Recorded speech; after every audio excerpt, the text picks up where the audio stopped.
If you're planning a visit to Colorado National Monument, this is the complete first-timer's guide. We're covering the best overlooks, the easiest hikes, and one story about the guy who built these trails by hand. By the end of this video, you'll know exactly where to stop and how to spend your day here. Trail builder, promoter, and patriot, Otto lived alone in the canyons and used a pick and a shovel to carve out trails. Through his single-minded pursuit and Herculean physical efforts, the scenic treasures hidden in the canyons became accessible to the public. Although seen by some as an eccentric recluse, his enthusiasm was contagious. Many joined his efforts and deluged Washington officials with letters of support. Finally, on May 24, 1911, President William H. Taft signed the proclamation that established Colorado National Monument. Let me show you Otto's dream come true after profuse sweat and much grit on his part. Although I did sweat in the brutal summer heat. Perched high above Grand Junction, not far from Colorado's border with Utah, find the often passed by Colorado National Monument. What we will be enjoying today is the dream come true of a resilient man named John Otto, who married an East Coast artist at the base of one of the most impressive formations. Which formation was that? Did these newlyweds' exceedingly different lives meld or clash in the desert of western Colorado? If you appreciate me making this type of content, let me know by gently tapping that like button. Let's get into it.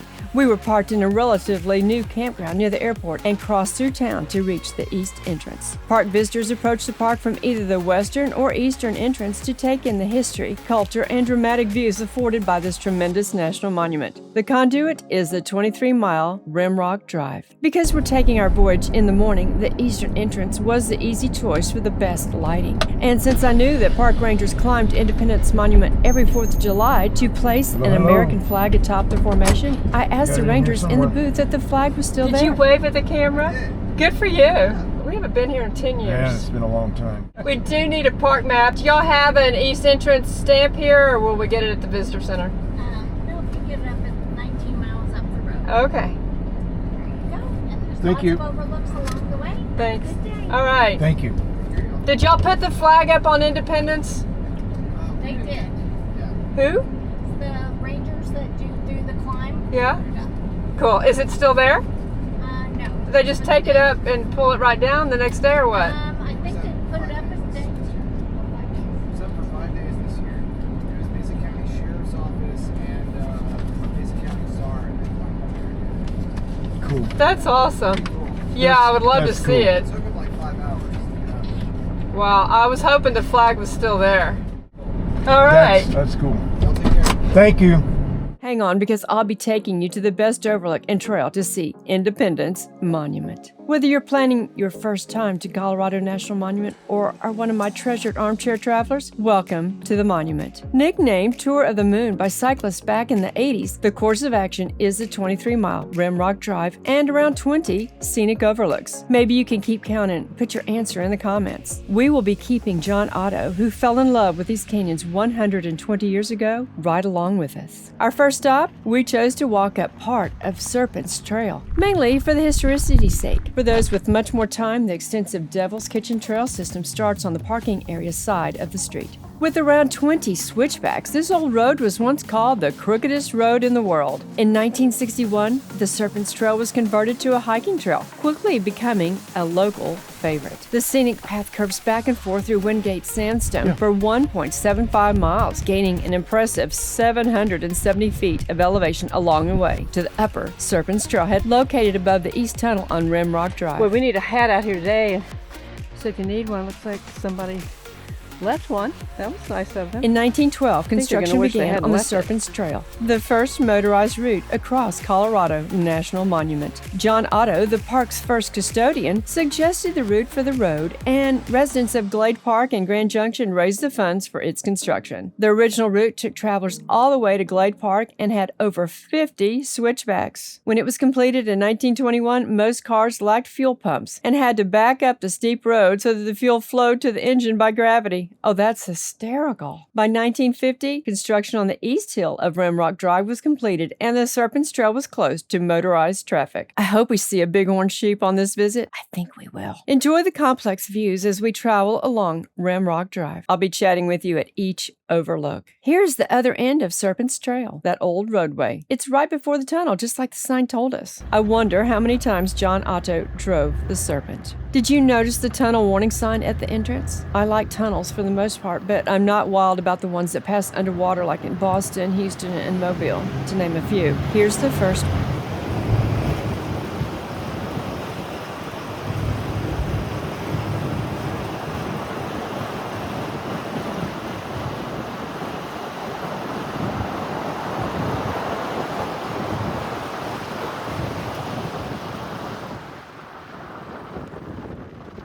This is Cold Shivers Point.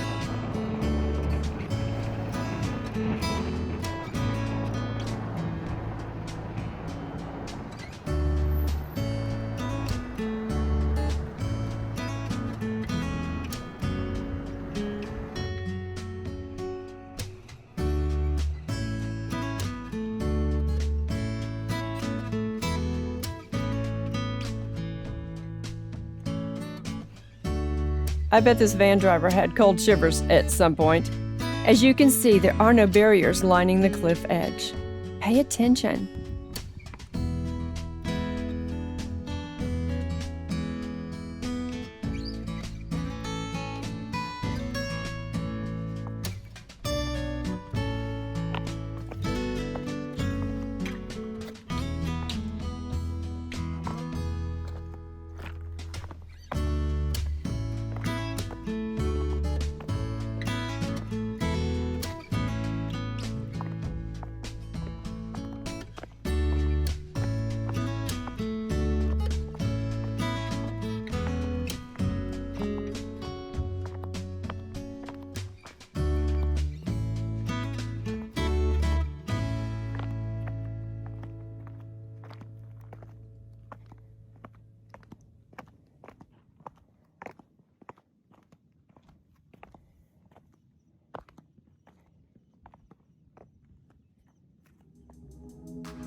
He's a cutie.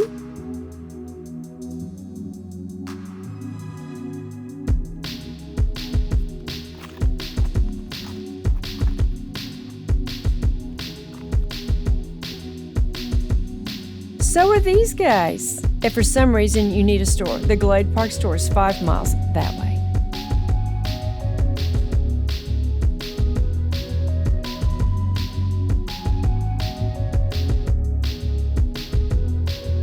Now we are at Red Canyon Overlook.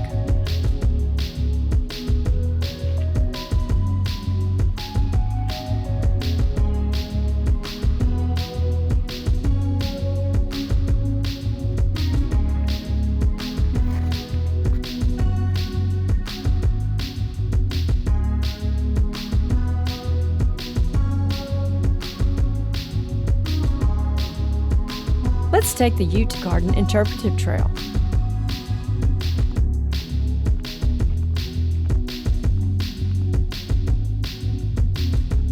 The Utah juniper. They're absolutely everywhere. Some people call them mountain junipers. This one talks about the yucca and the yucca moth, the pinyon pine and the pinyon jays, the Indian ricegrass, and the desert bighorn sheep. The white-tailed antelope squirrel. Will we see one of those? Remember, leave no trace and stay on the trails. Don't bust the crust. Now the Ute Canyon Overlook. This one has some railings.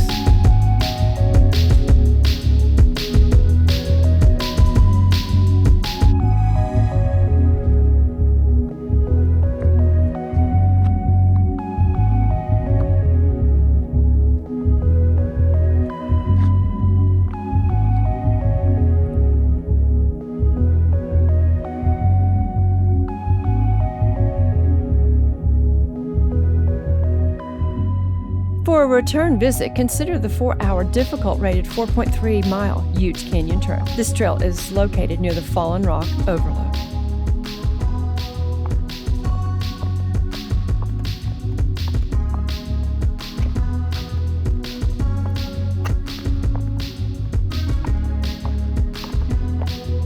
Yep, there it is, the fallen rock. Look at that. Oh, that's so funny. That puppy just fell right off.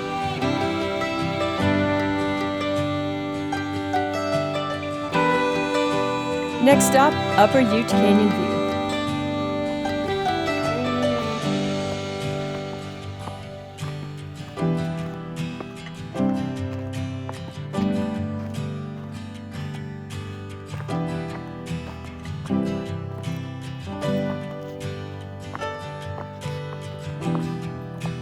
I guess the fence ends there because if you're afraid, you stand here. If you're not afraid, you stand there. They give you the option. Which side would you be standing on? This one or this one? Tell me in the comments below.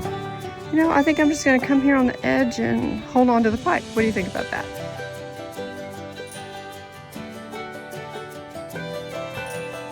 Truly gorgeous. It's my kind of thing. Unbeatable blue skies, orange rock. It's just the best. It is a little hot today though, a little too hot. But I'm doing my best.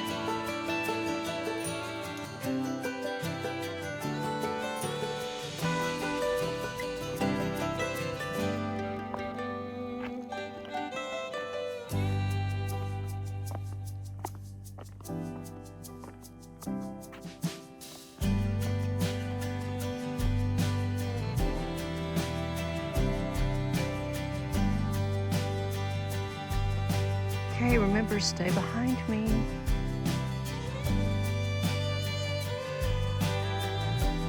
No rails here. Back to the car. Okay, I'm getting hot. Time for some cut fruit as a little palate refresher.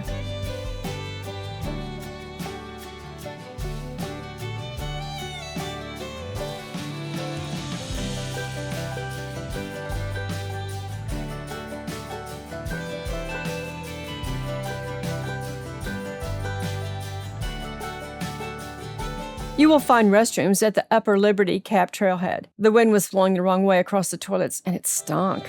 We moved on quickly.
Now at Artist Point. There's a lot of railing here, probably because this pull-out is one of the most popular. The spectrum of color that paints the monument's landscape is in part due to the color of the minerals in the rocks, as well as the kinds of lichens and chemical compounds that coat their weathered surfaces. That looks like a dinosaur footprint.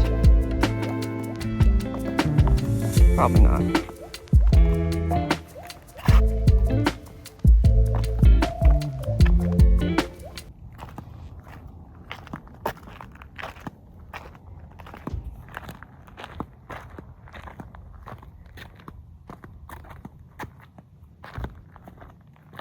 Simply extraordinary.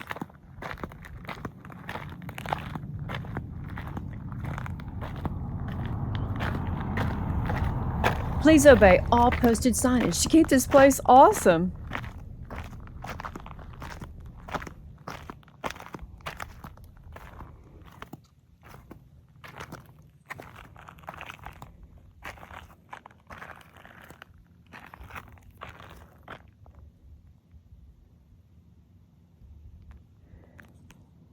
I hope you don't skip a single pullout or overlook. You might miss something fabulous, like what I'm about to realize.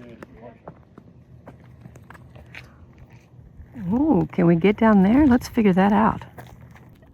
I think we can. I'm going for it. You coming with me? Remember, stay behind me.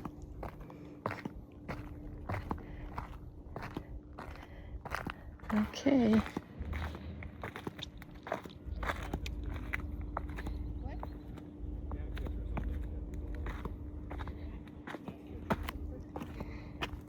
I'm listening to other people up top in the parking lot, and they're chickening out. I understand. Guess they don't know that they can just stay behind me, and it'll be all right. I hope. It's the general intent, anyway.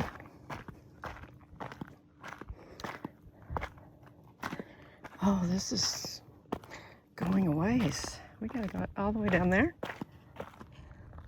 Wow, this is going to be good.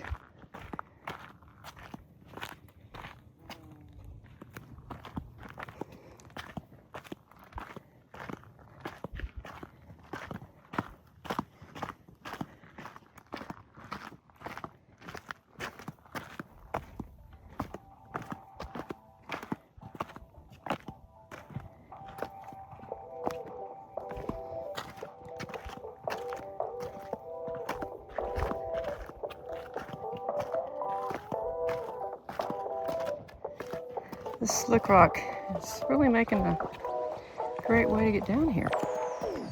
And of course they cut it out in places to make it easier. I'm grateful for that. Okay, unload. You can see that really well from down here. Don't want to do that. Do I? No. This is going to be one of the best ones so far. This is a don't miss one. I think I messed up. Which way do we go? Must be that way. Okay, when I was so busy yapping, I missed the turnoff. I was looking at these things and thinking I needed to go the other way. You really need to pay attention when you're out here, though. That is for sure. Because you know what? You don't really slip on the slick rock. You'll slip on the sand. The sand on the slick rock is the biggest issue, frankly. You know, I have really good flip-flops because my feet get really hot. I hate tennis shoes or those ugly shoes unless it's cool. But sometimes you just got to do it. But hey, look. We're almost to this down here. Well, at least I am, and you're with me. Whether you're going to be a first-time visitor and you're looking for information, or you're one of my treasured armchair travelers, I hope you're having a good time. Leave me a comment. Okay.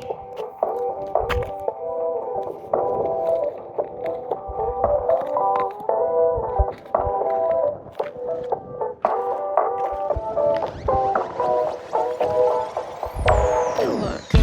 That's just kind of worn out people's hands. Gripping. A death grip on the pipe because they don't want to fall. That wind feels good. It is like going to be 102 or so today. Not the best day to pick here. The guy who owns the campground said it doesn't get this hot in July. It's mainly August that it gets this hot. But you know what? This is when we're here, and we're going to enjoy it. Simply amazing and gorgeous. And as I said, I'm enjoying this breeze right now.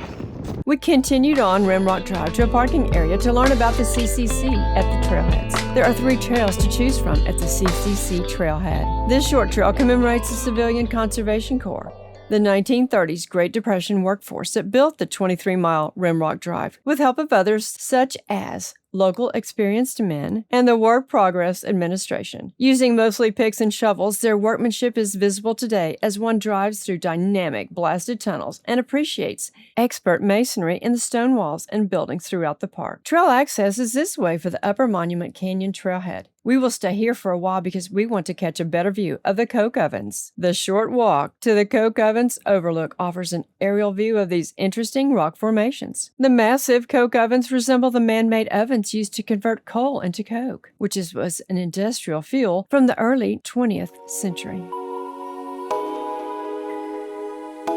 Follow the trail downhill and turn right at the Sign Trail Junction. The path skirts entrada sandstone outcroppings on its gentle descent to a scenic overlook.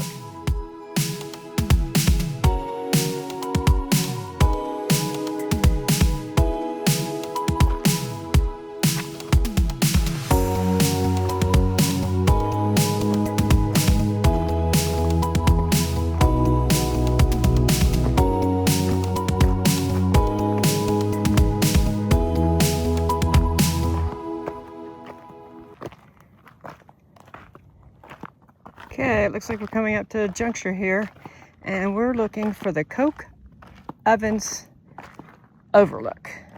3/10 to the right. Okay, and we've got other choices. Independence Monument, which is the one that they put the flag up on the 4th of July. Wish we could have been here for that. The ranger said, I don't know if you heard him earlier, that they left it up for, what was it, 5 days? 5 hours.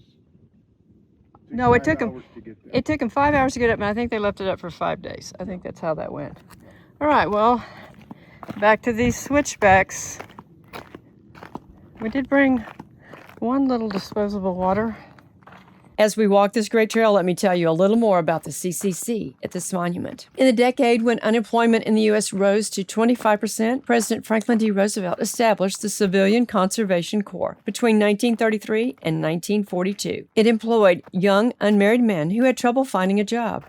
In 9 years, 2.5 million young men participated, including those who built Ramrock Drive, mostly by sledgehammer, pick, shovel, and sweat. All right, well, there they are over there.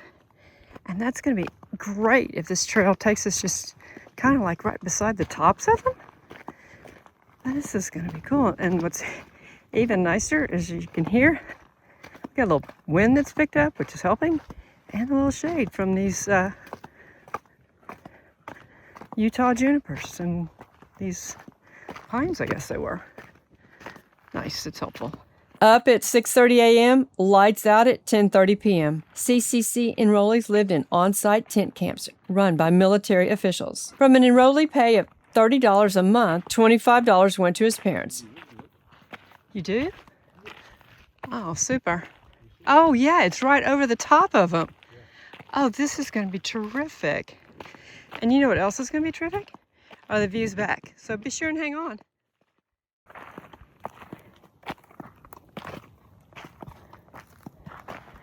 All right, let's keep an eye out for that Overlook guardrail section.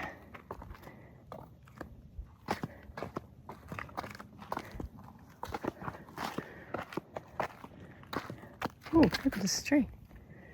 Isn't he cute? I just love these trees when they look like that. Well, he's enjoying a nice day anyway.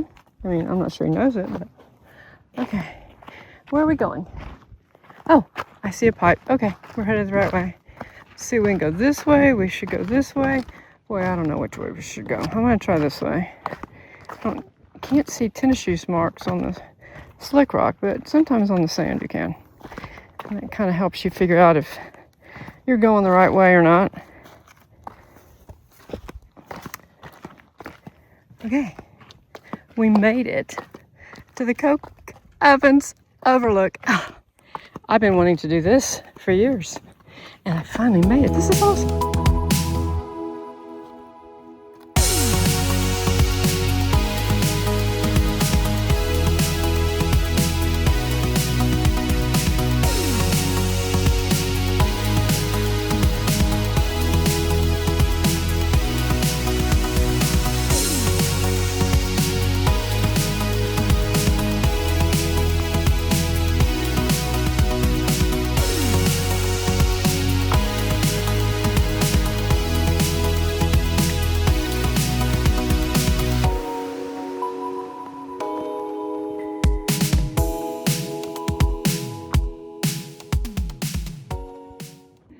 All right, I do have to insert this little comment. You know, you ought to tell me thank you for being here and bringing me here, because I don't see a single armchair out here.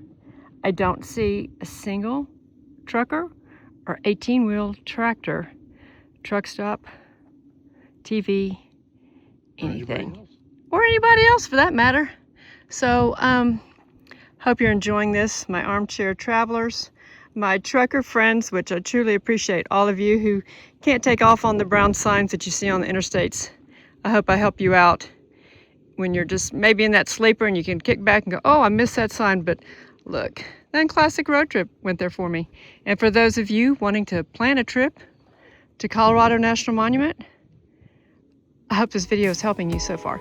There is so much more in store. Hang on.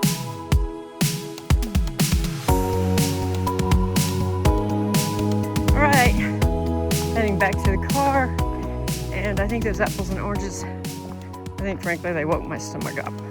When the opportunity presents itself for us to have our lunch, I think we'll do that. There's lots more to see at this park.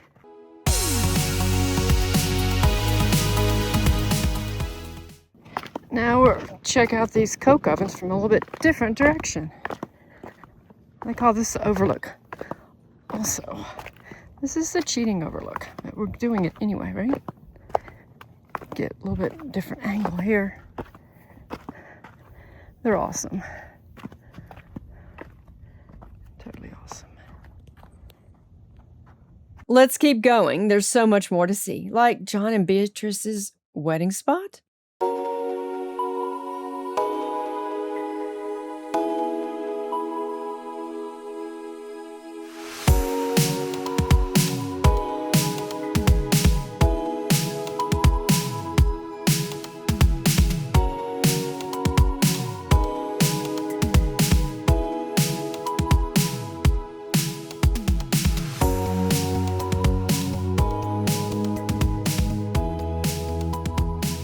But equally as exciting is what we saw at Monument Canyon Overlook. We were simply stopping to go to the Overlook, which we never walked out to because of this.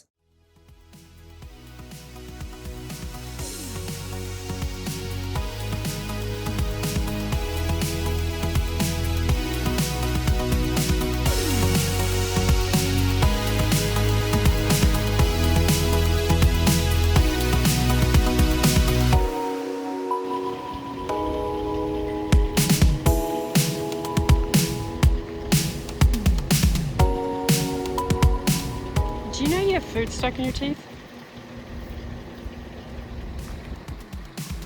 Hey, thanks for coming by.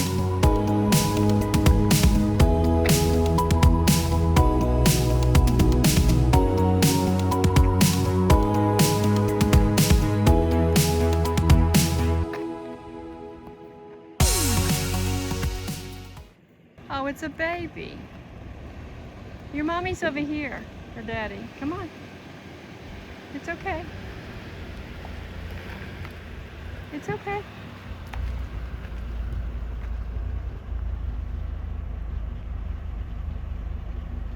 Mommy's over here.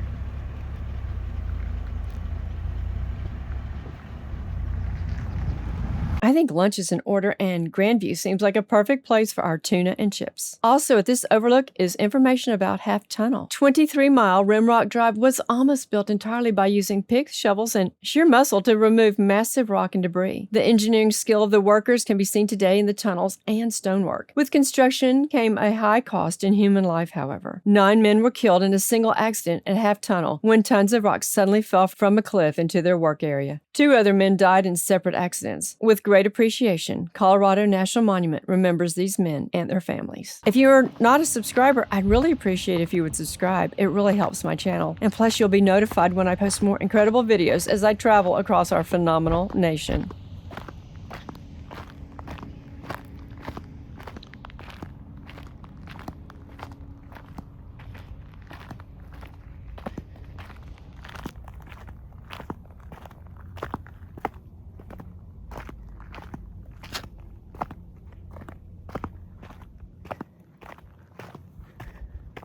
Okay, remember, stay behind me. Well, Unless you're gutsier than me, you can get in front of me, but just don't get in the way of my camera. It drives me crazy. Oh, look, there's an Overlook way over there. Should head that way too, right? Can't be totally, what's the word? I'll think of it in a minute. I thought of that word. Total nonconformist. I do obey all the park rules. I do appreciate the parks and all that they do to maintain these gorgeous places. I don't know if I've ever told you, but I've been to well over 200 of the national park units. And I'm grateful. And many of them been to repeatedly. Like Death Valley, 19 or 20 times. I can't even remember anymore.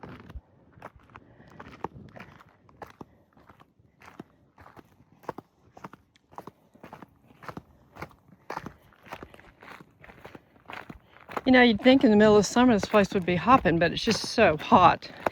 People don't want to come out here. You know what? That's okay. Because we prefer the parks when they're not crowded, preferably on off-season. Maybe this is off-season for here. I don't know, but I don't think so.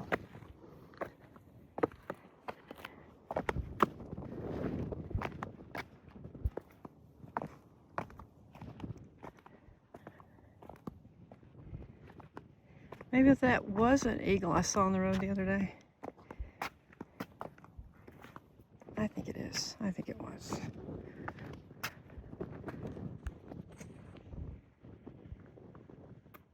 Now, Independence Monument View. I guess when the weather gets sketchy, the road gets closed at this point. Well, we don't have that trouble today. Did I mention this is our third time here? And each time it gets better. In this photo, we see Otto climbing with Ray Kennedy. John Otto became the first person to summit Independence Monument.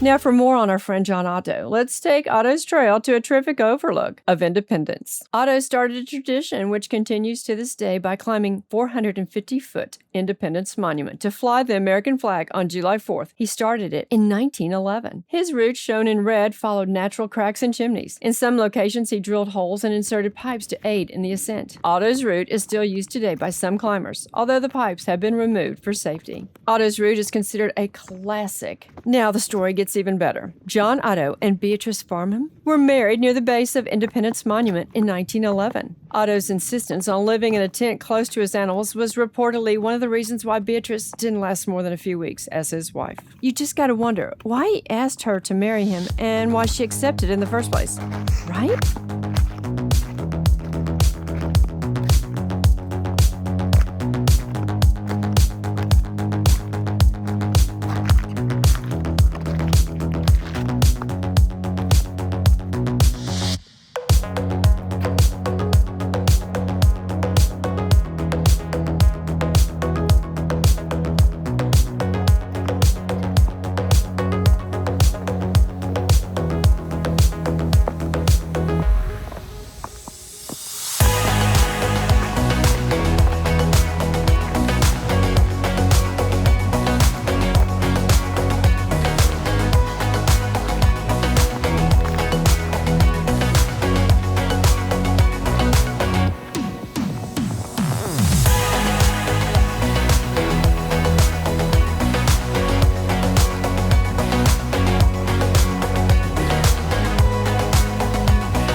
Next stop, the Visitor Center. Our trip might seem to be winding down, but not so fast. We have the Rim Trail, Window Rock, and some curious overlooks before we exit this park. Those of you who are planning your first trip to Colorado National Monument, keep taking notes.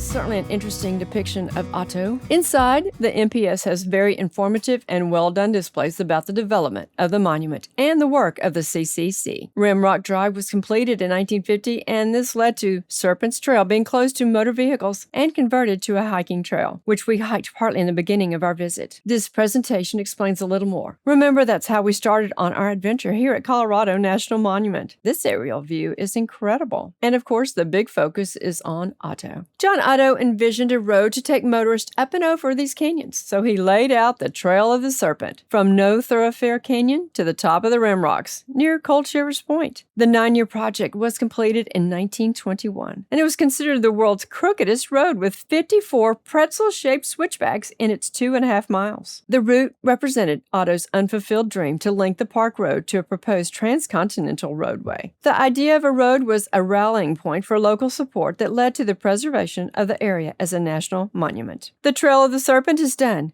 We built it so people could drive where only the birds could fly before. John Otto. John Otto was appointed the first custodian of Colorado National Monument, a job he held for 16 years until 1927. Today, Otto is remembered fondly as the monument's founder and its most fervent promoter. It is largely through his efforts that we were able to enjoy the unspoiled natural grandeur that still exists here today. Also, while at the Visitor Center, peruse the gift shop and be sure to stamp your park passport book. Outside the Visitor Center, I found the Stephen Ting Mather plaque. He laid the foundation of the National Park Service, defining and establishing the policies under which its area shall be developed and conserved, unimpaired for future generations. There will never come an end to the good that he has done. I try to find this plaque at every national park unit that I visit. Maybe finding Mather might become one of your goals at each park you visit. Now for the Canyon Rim Trail and Window Rock Trail.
Okay, if you look across the canyon, you can see the railing.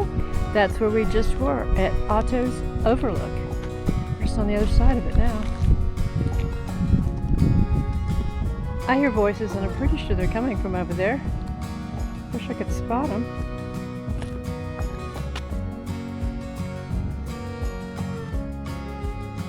Oh, I see them now. They're in that tree over there. Boy, their voices are carrying all the way across the canyon. That's interesting.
I could tell you a funny story about Musselman Arch at Dead Horse State Park in Utah, but I'll spare it. Nice.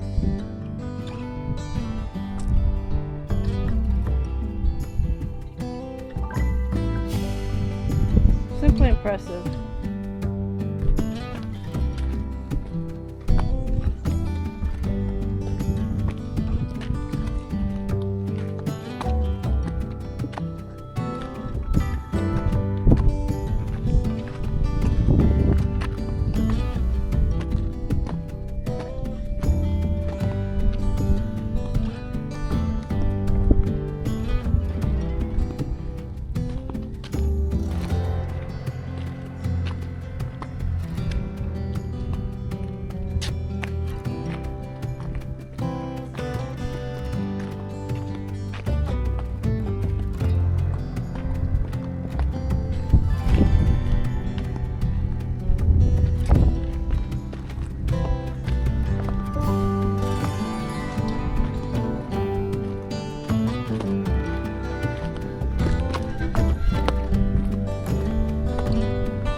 Between these two trails, you'll find refuge at the Book Cliffs View, which is on the National Register of Historic Places. As you gaze out at the views, you can also read some of the signs. Back to the car. Let's head down the switchback-laden drive toward Fruta. I know there are more exciting overlooks and views, plus historical tidbits to round out our visit to Colorado National Monument. This is a guide for first-timers and for my precious armchair travelers. And my trucker followers, see what you're missing as you speed along I-70? Not that I'm insinuating that you speed. Maybe I should have said pass by.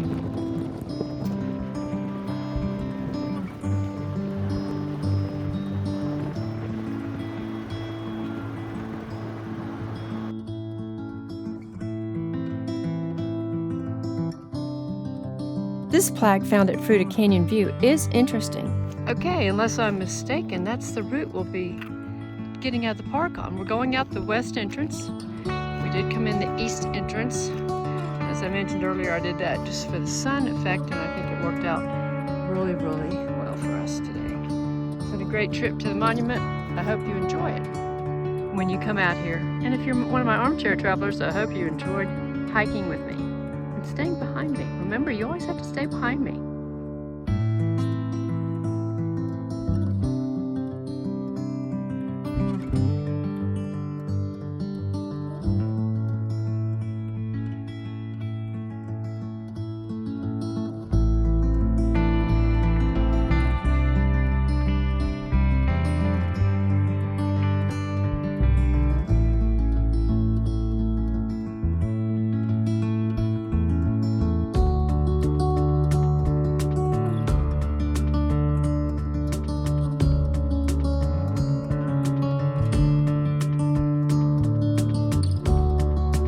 The following overlook is named Distant View.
We just had to pull over when I spotted this sign that said Historic Trail. This sign poses this question. Up the trail in the summer and down in fall. Can you imagine yourself as a rancher, herding cattle from valley to mesa, top and back, using the driveway alongside the opposite canyon wall? No, I can't.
As we continued to wind downhill, I was thinking this must be all. But nope, there's the pull-off to get a better look at Balanced Rock. We did look up toward the opposing cliff for bighorn sheep, but to no avail. That's okay, we saw the mama back at Monument Canyon Overlook. This was a great, yet long day. Tell me in the comments what you thought about Colorado National Monument. I hope this travel guide helps those of you planning a first visit to the monument, and I hope you, my armchair travelers, were thrilled with the scenery, impressed by the CCC, and appreciative of John Otto, even though Beatrice wasn't impressed.